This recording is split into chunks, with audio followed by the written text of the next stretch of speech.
Turn on the water tester using the power button. Add a water sample to all 3 measuring chambers with a special syringe, exactly 10 milliliters in each.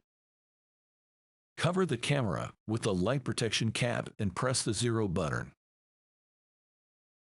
Wait until the countdown ends. Press the T1 button to go to the menu. Use the up and down buttons to select the desired parameter. Click OK. Squeeze the tablet of DPD number 1 into the chamber. Don't touch the tablet with your hands. Using the string stick, crush and stir the tablet until it is completely dissolved. Press the T1 button to start the countdown. Press the OK button.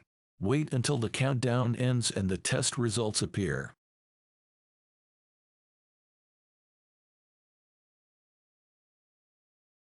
To turn off the device, press and hold on the off button. Run the other test if necessary.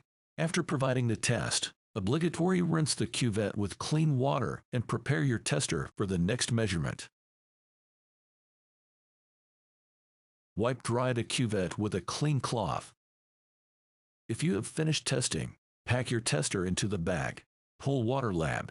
Perfect water, perfect moments. Test, trust, and dive in.